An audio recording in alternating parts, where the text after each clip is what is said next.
नमस्कार, प्रणाम, अभिनंदन। स्वागत आप सभी का। मैं आपका मित्र कवि सिद्धार्थ देवल।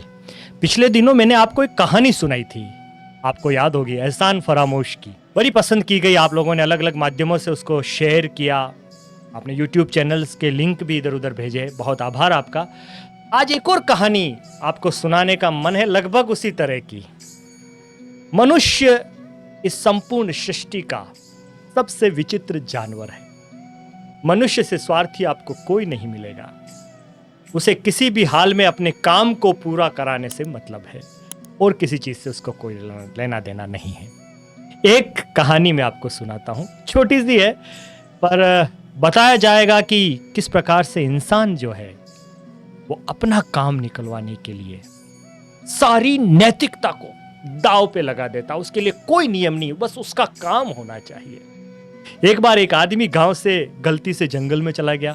जंगल में जब वो गहरे जंगल की तरफ बढ़ा तो सामने उसको एक भूखा शेर दिख गया।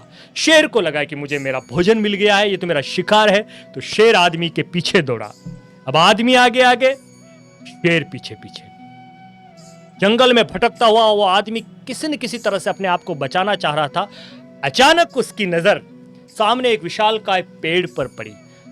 आदमी को पेड़ पर चढ़ना आता था तो वो हांफता हुआ जैसे तैसे पेड़ के तने को पकड़कर ऊपर की तरफ चढ़ने लगा। शेर ने कोशिश की, वो चढ़ नहीं पाया। आदमी बदहवास सा भागता हुआ ऊपर की तरफ चढ़ने लगा और सीधा ऊपर की डाली तक पहुंच गया उस पेड़ के। और जब उसने नीचे देखा तो उसको लगा कि अब तो शेर तो बहुत नीचे है, ये मुझे खा नहीं सकता। वो एक क्षण के लिए प्रसन्न होने ही वाला था कि उस व्यक्ति की नजर सामने की तरफ पड़ी तो उसके होश भागता हो गए, हवैयां उड़ गई, क्योंकि सामने उस टहनी के ऊपर, उस डाली के ऊपर एक बहुत विशाल काय बंदर बैठा हुआ था, जिसके चेहरे पर भयंकर क्रोध था, आंखें लाल लाल थी और बड़ा शरीर लेकर वो उस आदमी को लगातार घूरे जा रहा था। आदमी की हालत खराब। वो बोला, साहब ये तो गजब हो गया। आसमान से गिरे और खजूर बैठ के शेर से बचे तो बंदर में फंस गए। आदमी कांपने लगा, हाथ जोड़ने लगा, बंदर के सामने रोने लगा, गिड़गिड़ाने लगा। तो बंदर ने कहा, रुक जाओ भाई, हाँ मैं तुम्हें खा लेता, लेकिन तुम मुझसे डरो मत, क्योंकि अब मैं खा नहीं सकता तुम्हें। तुम इस शेर से बचते हुए मेरे पास चले आए, ये मेरा घर है, ये पेड़, और तुम मेरे पास आए हो। मेरे घर पे आया हुआ व्यक्ति मेरा शरणागत होता है और हम शरणागत को मारते नहीं, इसलिए तू आराम से आनंद कर। आदमी प्रसन्न हो गया क्योंकि उसका काम हो गया। आदमी का काम होना चाहिए, वो बड़ा खुश हुआ। उसने कहा, अरे साहब साहब साहब, आप तो महान हैं, आप तो ये है, आप तो हमारे पूर्वज रहे हैं, हमें तो आप पे गर्व है, आपने मुझे इस शेर से बचा लिया। ये बात नीचे बैठा हुआ शेर सुन रहा था। शेर ने बंदर से कहा, ये क्या कर रहा है? तेरी इतनी हिम्मत कि तू मेरे भोजन को संरक्षण दे रहा है किस आदमी को नीचे? मैं इसको खाऊंगा तब मेरे पेट की आग बुझेगी, ये मेरा भोजन है। बंदर ने कहा, महाराज कुछ भी हो जाए, ये मेरी शरण में आ गया है, मैं इसको नहीं खाने दूंगा। शेर ने कहा, तेरी इतनी हिम्मत, तू मुझे मना कर रहा है? बंदर ने कहा, कुछ भी हो जाए, आज ये व्यक्ति मेरे शरण में है, आपका भोजन इसे मैं नहीं बनने दूंगा।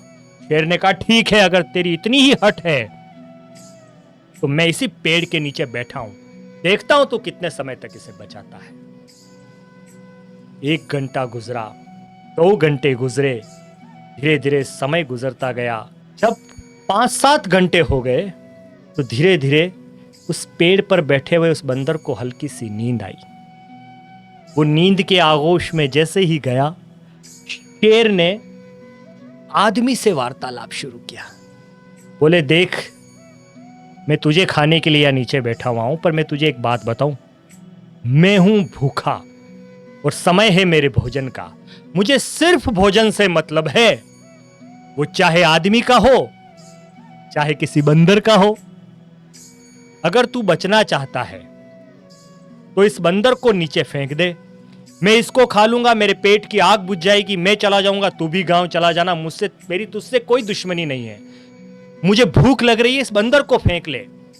जिस बंदर ने आदमी को शरण दे रखी थी, आदमी ने एक क्षण भी सोचे बिना स्वार्थ में बिना किसी नैतिकता को समझे हुए उस बंदर को ऊपर से धक्का दे दिया। बंदर जैसे ही गिरा नीचे की तरफ, नीचे गिरते गिरते अचानक उसकी आंख खुल गई। उसने दूसरी डाली पकड़ी तो वो हाथ में ना आई। उसने तीसरी डाली पकड़ी, वो भी फिसल गई। वो चौथी डाली पर रुका और वो तो फिर से डालियां पकड़ के आदमी के सामने। अब आदमी की हालत खराब, आदमी गिड़गिड़ाने लगा, हाथ जोड़ने लगा, अरे मुझसे बहुत बड़ी गलती हो गई, मुझे माफ कर दीजिए, मैं शेर की बातों में आ गया, आपने तो मुझे शरण दे रखी थी, मैंने आपको ही नीचे फेंक दिया, मुझे माफ कर दीजिए, मुझे माफ कर दीजिए। बंदर ने कहा, नाटक बंद कर दे इंसान, स्वार्थ के अंधे इंसान, एहसान फरामोश इंसान, जिसके घर पर ठहरा है उसी को खत्म करने की सोच रखने वाले निकृष्ट इंसान, नाटक बंद कर दे और एक बात सुन, मैं अब भी तुझे नहीं खाऊंगा क्योंकि तू अब भी मेरे घर में है, मेरी शरण में है, मैं तुझे नहीं खाऊंगा। आदमी हाथ जोड़ने लगा, रोने लगा। उस बंदर ने कहा, मैं इस शेर से बचाकर तुझे गांव तक छोड़ के आऊंगा, तुझे सुरक्षित पहुंचा के आऊंगा, यह मेरा वादा है।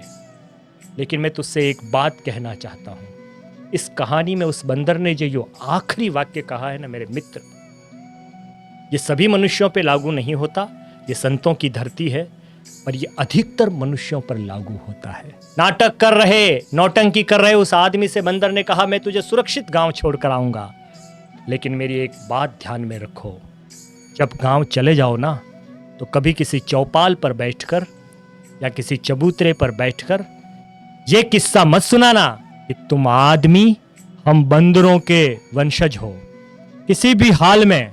लेकिन एक बात सुन, यहां से जब तुम गांव जाओ ना तो गांव में कभी किसी चौपाल में बैठकर, कभी किसी चबूतरे पर बैठकर ये मत कहना कि बंदर हमारे पूर्वज थे, हम मनुष्य इनके वंशज हैं, क्योंकि इतना स्वार्थी, एहसान फरामोश, झूठा, षड्यंत्रकारी और मक्कारी रखने वाला जीव कुछ भी हो सकता है, लेकिन हम जैसे मूल्यवान बंदरों का वंशज कभी भी नहीं हो सकता है।